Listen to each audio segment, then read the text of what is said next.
Occasionally, I'm moved by the spirit to add to my collection of cameras and lenses. Usually this happens when I'm browsing yard sales, flea markets, estate sales, or eBay. I keep a running list of strategic purchase objectives and a yearly plan. For example, this year, 2022, I listed a Leica Sumilux M 28mm f1.4 ASPH as a strategic acquisition objective. And given the prices of these lenses, or anything else under the Leica brand, one can easily see why such a purchase would be considered a strategic objective.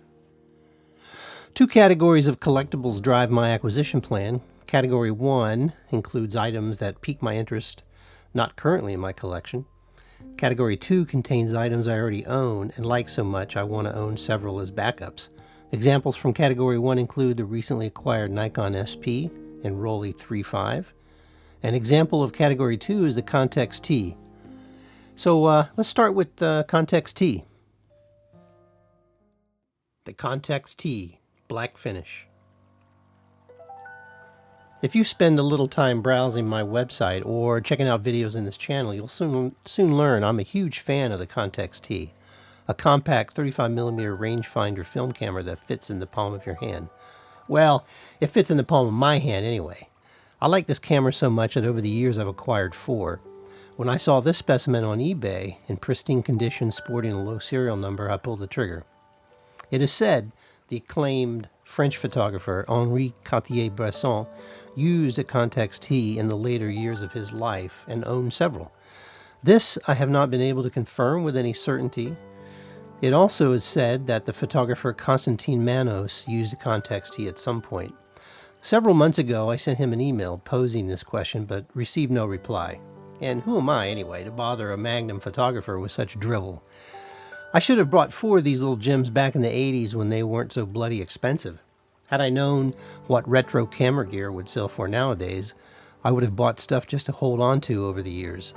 That would have been a rather dubious investment, I suppose, personally, because I tend to acquire things as opposed to letting go of things. I'm pretty sure a lot of people out there have the same problem I do. The Contax T has an electronically controlled leaf shutter, which requires batteries to operate. The shutter operates in aperture priority mode, which means you set the desired aperture on the lens, and the camera sets the desired shutter speed. Shutter speeds range from 8 seconds to 1/500th of a second. With 400 speed film and higher, you must ensure you're not overexposing when taking shots in bright sunlight. I say this because the way I employ this camera is by setting the aperture to 8 and aligning the hyperfocal distance dot with the 8 as shown in the following photograph. In this way, everything from about 1.7 meters to infinity appears to be in focus. I don't bother looking through the viewfinder to frame the shot. This is one of the reasons this is my favorite street photography camera, hands down. In low light, aperture priority mode yields interesting blurry effects.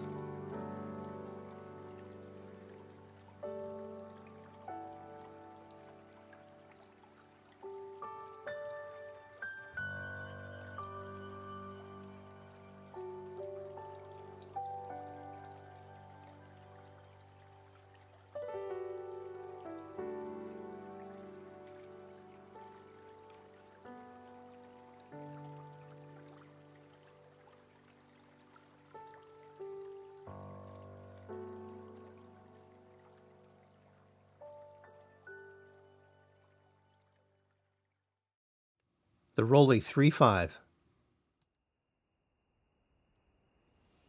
I've always wanted a Rollei 3.5. They just look cool. Cool and compact, and that's the way to roll. I didn't realize how cool and compact these cameras really were until I acquired my first specimen. I admit, I know little about the Rollei 3.5. Some were manufactured in Germany while others were made in Singapore. I don't know if one is any better than the other, but the one I bought was made in Germany, and you can tell. It's solid, weighty, well-built, precise.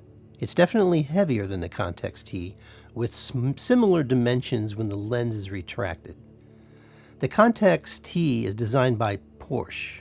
It has sleek, refined lines. The Rollei 3.5 is not designed by Porsche, and it's obvious. It's boxy and hard-lined, but still pleasant to behold and easy on the eyes.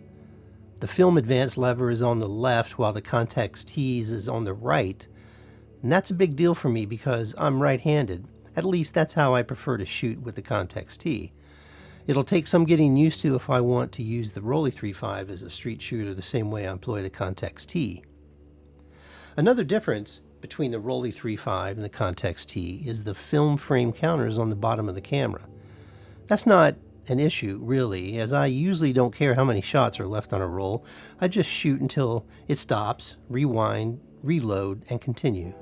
The primary difference between the two cameras is the Contax T works solely in aperture priority mode, whereas the Rollei 3.5 is a manual camera with a built-in exposure meter. The exposure meter requires a battery to operate, but the camera can be used manually without the exposure meter if so desired. So, if the battery dies, and you know how to estimate exposures with the Sunny 16 rule, you're still in the game. If the battery dies on the Contax T, well, you're just, you're out of luck.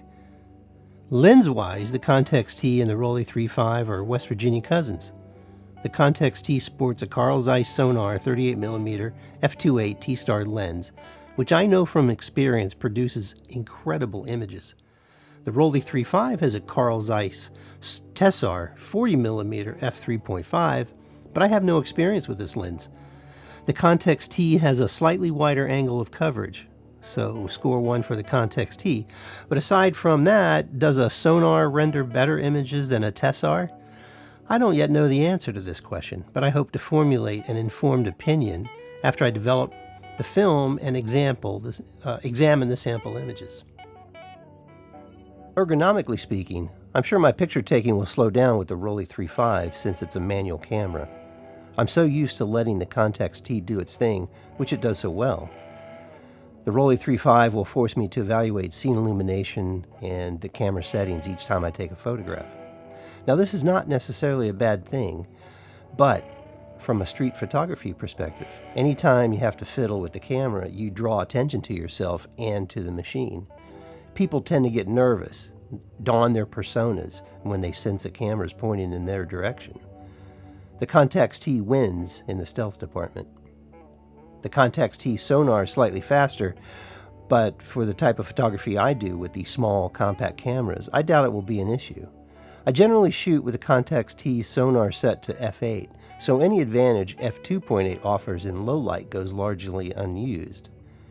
I have more capable cameras and lenses if low light shooting is on the agenda, but perhaps a hint as to how each lens renders an image from an aesthetic point of view lies in their design and the fact that one has a maximum aperture of 2.8 versus 3.5.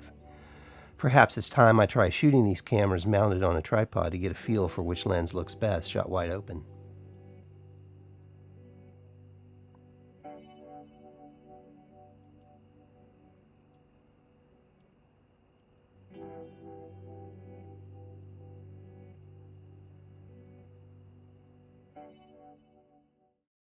The Nikon SP. At first glance, the Nikon SP is one of those cameras that appears cheap and easy, but once you hold one in your hands, you immediately realize it's a serious hunk of metal with, at the time it was produced, features demanded by professional photographers. So much for false notions and groundless opinions. The serial number on my specimen indicates it was manufactured sometime around 1960. I might be off, but not by much.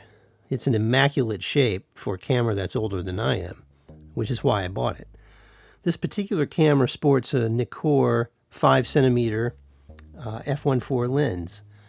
The camera has built-in frame lines for 6 focal lengths viewed through one of its 2 viewfinder windows. In 2005, Nikon made a limited production run of 2,500 units of the Nikon SP limited edition model in a black finish with a W Nikon C 3.5cm f1.8 lens. These cameras are pricey, going for $4,700 on eBay and up. Like I said earlier, this camera is a serious hunk of metal. It has real heft in the hand and feels rugged and solid, unlike for example, a Voigtlander Besa L, which feels like a plastic tinker toy by comparison.